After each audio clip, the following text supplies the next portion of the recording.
Wizard of Ends, Book 1, Chapter 2. Dawn's pale tendrils touched the sky as Lashlor, Queen Naraki, and the two guards of Ends reached their destination, a small cabin in the heart of the Jeltar woods, where barely a soul had set foot since anyone could remember, though no one could recall why this section of the woods was believed to be so dangerous a place. The beefy guard of Ends, whose name Lashlor had learned was Nichelle, opened the door and peered inside, sword at the ready. His shoulders relaxed, and, clearly deeming it safe, he stepped aside for Queen Naraki to enter. Lashlor followed, and then Kanar, the other guard of Ends, who closed the door to keep out the early morning chill for which the land of Ends was so well known. The cozy single-room cabin had a fireplace set into the right wall, bordered by a row of red fire bricks that held the heat longer than any other known stone. A pile of logs rose halfway up the wall on either side. A single bed stood against each of the joining walls, with the fireplace between them, and a pile of thick blankets lay on the nearest bed. The space along the wall opposite the fireplace held a kitchen area, complete with a fire pit for cooking, and pots and pans hung on hooks above a small wooden table. There was even a basin with running water, Lashlor was pleased to discover. He studied the queen. Her expression was indecipherable. Was she unimpressed with the lowly surroundings, or just glad to be safe with a roof over her head and some amenities? Queen Naraki sat on the edge of the nearest bed, and Kanar began piling logs into the fireplace. Nichelle approached the queen and placed his satchel at her feet. My queen, the letter we spoke of is here. The king also packed in a change of clothes, your hairbrush, and one or two other items he thought you might need. She stared at the satchel as if it might bite her. I assure you, my queen, your husband has only your best interests in mind. He would sooner die than see you harmed. Lashlor's stomach grumbled. The queen's head snapped up and she frowned at his stomach. I'm also hungry, she stated matter-of-factly. Can I assume we have food? We're set for a few days, my queen, Kanar said over his shoulder, trying to start the fire. The king would never send you on such a journey without food. Queen Naraki reached down to open the satchel, fumbled inside, and withdrew the letter with the dragon's bane seal. She looked up and opened her mouth, her lips forming what Lashlor thought might have been an L sound. Then she closed it again and gazed at the letter. Had she been about to say, "Leave me," and then changed her mind when she realized that would mean sending her men, and Lashlor, outside into the dangers of the forest? Her shoulders sagged. I'll make us something to eat. Lashlor retrieved Kanar's satchel and took it into the kitchen area. Since she had been nice enough not to send them out, the least they could do was keep busy to give her some semblance of privacy. Lashlor had only just started the cooking fire when the letter dropped from Queen Naraki's fingers and fluttered to the wooden floor. He kept his eyes respectfully downcast. Kanar and Nichelle, who had busied themselves making beds of blankets, paused in their task, their shoulders stiffening. Neither of them looked at her. Lashlor put a pot of water on the iron grid atop the fire and began chopping vegetables. Their beds made, the two guards of Ends stood up and faced their queen. Kanar cleared his throat, nervousness tainting his aura a light brown. My queen? Queen Araki looked up, her lips pursed. Don't worry. I'm not going to run back to the castle, Kanar. The two guards of Ends appeared relieved. Lashlor looked up from his task and asked, why did the king feel this was necessary? He swept out his arm to indicate the room. She sighed. My life has been threatened. Lashlor frowned. Who would dare? He knows not. Lashlor's frown deepened. But wouldn't you have been far safer with all the royal guards protecting you, in the castle with all its security, than here, in the middle of nowhere, in a place known for its dangers, with only 2 guards to protect you? And a wizard, the queen corrected. 2 guards and a wizard. The king didn't know I would be here, Lashlor pointed out. Nobody did. And besides, why did he have you kidnapped? Why not just tell you what was going on? A faint smile curved her lips. I would not have agreed. She looked up at the guards. How much do you know? Nichelle said, Almost everything, I think. Enemies of En's want your husband's crown and have promised to assassinate you if he does not hand it over by dawn today. Kennard glanced out the window at the rising sun. They will be hunting for you already, I suspect. Nichelle continued.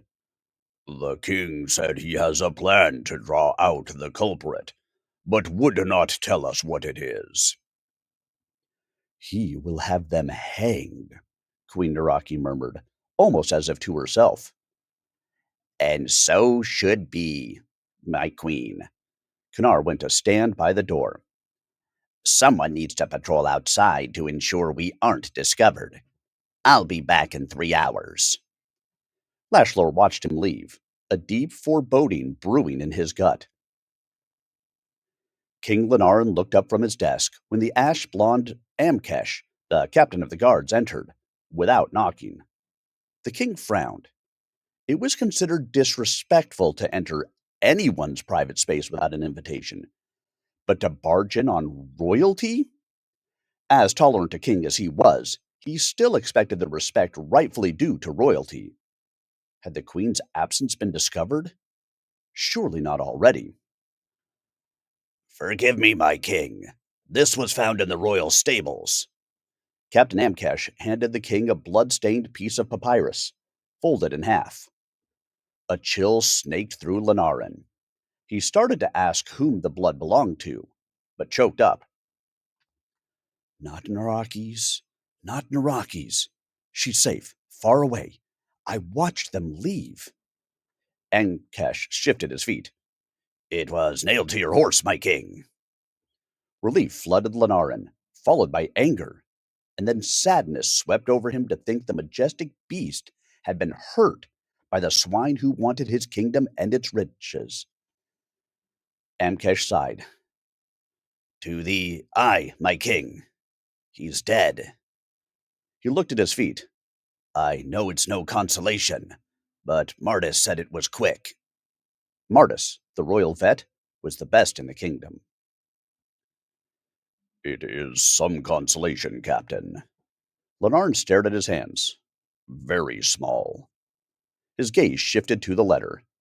Did you read it? No, my king. Not past the Dear Lenarin part. No title, just Lenarin. The cheek. Does anyone else know it exists? To the best of my knowledge, only the people who wrote it and the stable boy who did not read it. His heart heavy, Lenarin unfolded the letter and read it. It was a final demand for the crown, signed by the rightful ruler. He tore it up and dropped the pieces on the desk. Captain, it is time I told you something.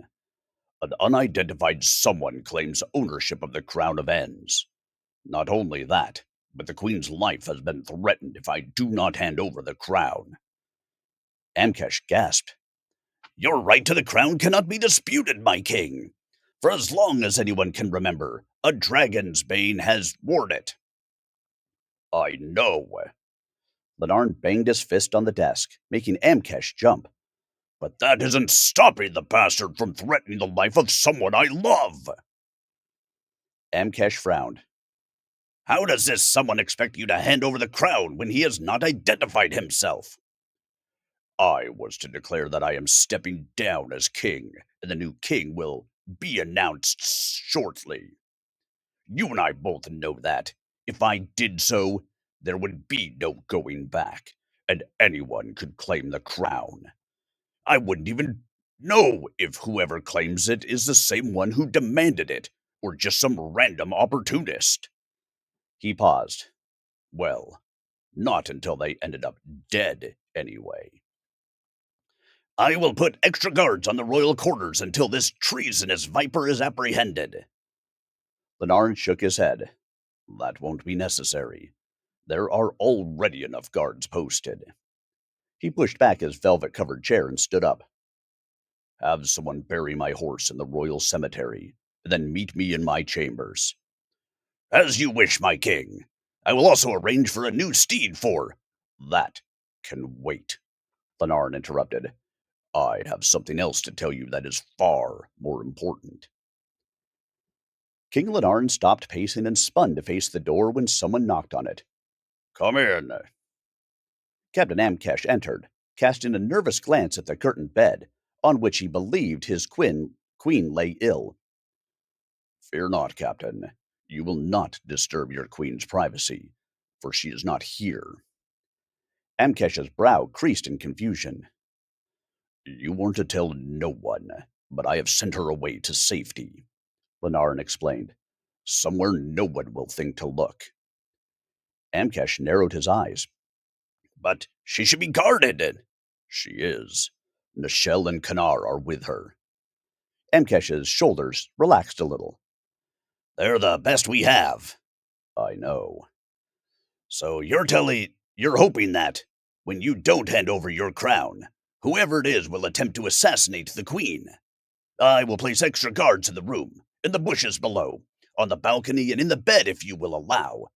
Besides enabling us to catch the person, it will make it appear as if the queen is still here. The culprit will not get away with this, I assure you, my king. Good, Lenarin said. He had better not.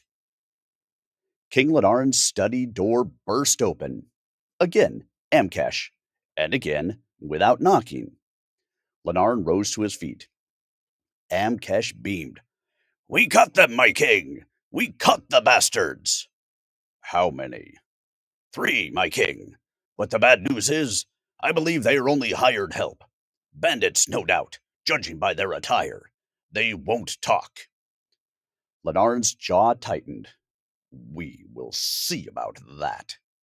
He strode from the room. Amkesh hurried up after him. They've been taken to the dungeon. Should I bring them to the throne room? No, Lenarin said. I will not give them the smallest chance of escape. The dungeon was teeming with guards when they arrived.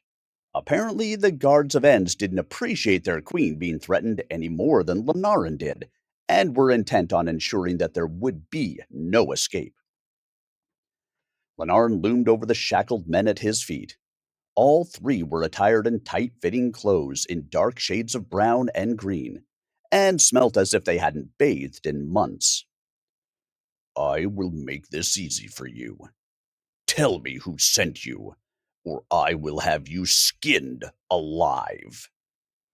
They stared at him in stony-faced defiance. Without your skin, you will leak bodily fluids everywhere, Lenarin continued, his tone businesslike. Your body will go into shock, and you will die. He paused, pretending to examine his fingernails, and then looked at the men again. Eventually, that is.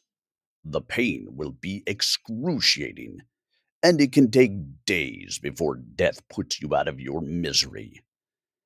He knelt before the prisoners, ignoring the guards' gasps of shock. However, if you tell me what I want to know, I will give you a choice. Life imprisonment in the dungeon, or a quick death by poison. He stood up. You have 10 seconds to decide. Asasa! It was Asasa Tinlator, the middle man blurted. The 2 prisoners looked as relieved as they did terrified. King Lenarin frowned. Something about the name struck him as odd. Who is Asasa? Where does he live? Then it hit him. Hold on. Asasa is a woman's name.